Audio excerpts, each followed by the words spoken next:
의대 수업의 정석은 8명 정도가 한 조를 짜가지고 환자 옆에서 직접 이렇게 상처를 보면서 실습도 하면서 지방에 있는 의대에서 벌써 나오는 얘기가 거기는 한 20명이 한 조가 된 그런 학교도 있다 그러더라고요. 그래서 자기들이 자조적으로 자기들은 관광 교육 받고 있다고. 수준이. 그러면 나중에 어떻게 되느냐면 절반 정도가 의사고시에서 탈락을 하면 그러면 도대체 우리가 왜 사람들을 더 뽑았습니까? 오히려 정말 그 똑똑한 학생들이 이제 의과대학으로 오니까요. 이 학생들이 충분히 인공지능이라든지 반도체 설계에 갈 수도 있었던 학생들이 의사고시 떨어져서 그냥 낭인이 돼버리는 겁니다. 전 이거 물어보고 싶습니다. 그 의원이시기 전에 뭐 의사이시기도 하지 않습니까? 예. 지금 정부의 의대 증원 정책 어떻게 보십니까? 한마디로 실행 과정에서 잘못된 정책입니다. 처음부터 2000이라는 숫자를 던진 게 그게 잘못입니다. 정책을 하려면 순서가 있습니다. 지금 현재 한국에 어떤 문제가 있는데 이것을 그 정부가 정책과 그리고 또 예산을 투입을 해가지고 이 문제를 해결하겠다고 하는데 누가 거기에 반대를 하겠습니까? 근데 이제 마지막에 그러는 거죠. 정부가 이렇게 병원도 짓고 그리고 또 새롭게 학생들도 뽑아야 되는데 의사가 부족하다. 그러니까 의사 몇 명을 더 뽑자. 숫자는 가장 마지막에 던지는 게 정책의 ABC 기본 중에 기본입니다. 저는 그런 식으로 했으면 성공했을 거라고 보는데 오히려 아무런 준비 없이 투자 없이 그냥 숫자만 던졌습니다. 전 이거 물어보고 싶습니다. 그 의원이시기 전에 뭐 의사이시기도 하지 않습니까? 예. 지금 정부의 의대 증원 정책 어떻게 보십니까? 문제가 있다고 생각하십니까? 아니면 어쩔 수 없는 선택이었다고 생각하십니까? 한마디로 실행 과정에서 잘못된 정책입니다. 실행 과정에서요? 예, 그렇습니다. 늘리긴 늘려야 하는데 왜냐하면 과정이 잘못됐다는 말씀이시죠? 처음부터 2000이라는 숫자를 던진 게 그게 잘못입니다. 정책을 하려면 순서가 있습니다. 첫 번째는 뭐냐면 우군을 확보하는 겁니다. 즉 우리나라의 지금 현재 의료 시스템에는 문제가 3가지가 있습니다. 첫 번째가 필수 의료 의사가 부족합니다. 두 번째는 지방 의료가 굉장히 후진적입니다. 세 번째로는 환자를 진료하지는 않지만 연구를 통해서 약을 개발하고 백신을 개발하는 의사 과학자를 길러야 됩니다. 근데 그 3가지가 부족합니다. 그래서 우리나라 의료를 좀 더 수준을 높이려면 국가가 투자를 해야 됩니다. 그러니까 필수 의료 의사들을 좀 더 많이 키우기 위해서는 의료 수가를 제대로 높여야 됩니다. 지금 오히려 낮거든요. 그 다음에 두 번째로는 지방의 의료원들을 국고를 써가지고 지어야죠. 병원들을 지어놔야죠. 그 다음 세 번째로는 뭐 특수학과를 만들어가지고 그런 의사 연구자, 의사 과학자들을 많이 만드는 그런 학교들을 세우거나 과를 만드는 게 맞습니다. 그렇게 해놓으면 아마 우군들이 굉장히 많이 확보될 겁니다. 그러니까 지금 현재 한국에 어떤 문제가 있는데 이것을 그 정부가 정책과 그리고 또 예산을 투입을 해가지고 이 문제를 해결하겠다고 하는데 누가 거기에 반대를 하겠습니까? 근데 이제 마지막에 그러는 거죠. 정부가 이렇게 병원도 짓고 그리고 또 새롭게 학생들도 뽑아야 되는데 의사가 부족하다. 그러니까 의사 몇 명을 더 뽑자. 숫자는 가장 마지막에 던지는 게 정책의 ABC 기본 중에 기본입니다. 저는 그런 식으로 했으면 성공했을 거라고 보는데 오히려 아무런 준비 없이 투자 없이 그냥 숫자만 던졌습니다. 근데 이게 처음이 아니고요. 처음엔 뭘 했습니까? 교육개혁이 필요하다. 그래서 5세 입학 이렇게 숫자부터 던졌습니다. 그래서 역풍 때문에 완전히 그냥 아무것도 되지 않았죠. 그 다음에 연구개발비가 지금 문제가 많다고 해서 제일 처음 나온 게 뭡니까? 구조개혁이 아니라 삭감 숫자부터 던졌습니다. 그래서 항상 한마디로 설명드리면 정책을 할 때는 처음에 어떤 분야에 어떤 문제가 있는데 이 부분을 국가가 법제를 제대로 만들고 예산을 투입을 해서 고치겠다. 근데 그거를 위해서는 사람이 이 정도 필요하다고 숫자를 맨 마지막에 던지는 거죠. 근데 그걸 항상 거꾸로 하기 때문에 지금 여러 가지 정책들이 연속으로 실패한 겁니다. 근데 아무튼 일단 지금 상황은 꼬일 대로 꼬였고 이제 한동훈 대표가 주도한 여야 의정 협의체 이제 출범을 했죠. 근데 전공이랑 의대생 단체가 불참하면서 이 반쪽짜리라는 수식어가 계속 붙고 있는데요. 만약에 의원님께서 협의체에 계셨다면은 이 전공의 의대생 참여를 어떻게 유도하셨을 건지 좀 궁금하고요.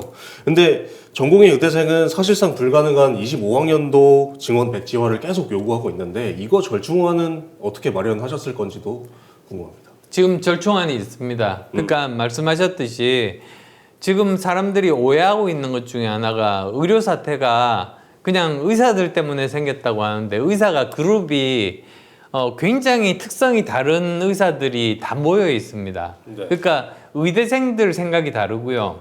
그 다음에 전공의들 생각이 다르고 그 다음에 그 일반 의원 개업이 생각들이 다릅니다.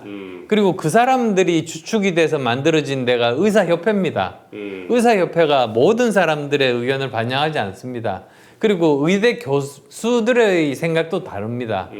근데 우리나라가 올해 2월 달에 이제 의료 대란이 시작이 됐는데 그나마 지금 거의 한 9개월 동안 버티고 있는 이유는 전문의들과 의대 교수들이 뼈를 갈아서 자기들이 그 밤을 새 가지고 당직을 서면서 병원을 막았기 때문에 그나마 사람들이 희생이 적었습니다. 사실 지금 이런 의료 대란이 안 생겼으면 안 돌아가실 분들 중에 돌아가신 분이 많습니다. 수천 명 정도가 지금 돌아가셨습니다. 사실 이것도 나중에 밝혀지면 문제가 될 텐데요. 근데 어쨌든 그래서 이 문제의 가장 큰 문제는 오히려 의대 교수님들은 공신들이고요. 이 문제는 그 의대생들과 전공의들이 돌아오게 해야 됩니다. 근데 의대생과 전공의들은 내년에 그 의사 숫자를 함부로 늘린 것에 대해서 동의를 하지 못하거든요. 그래서 그나마 지금 할 수 있는 것은 수시는 이제 이미 진행이 되고 있으니까 지금 이제 정시가 남았지 않습니까? 네.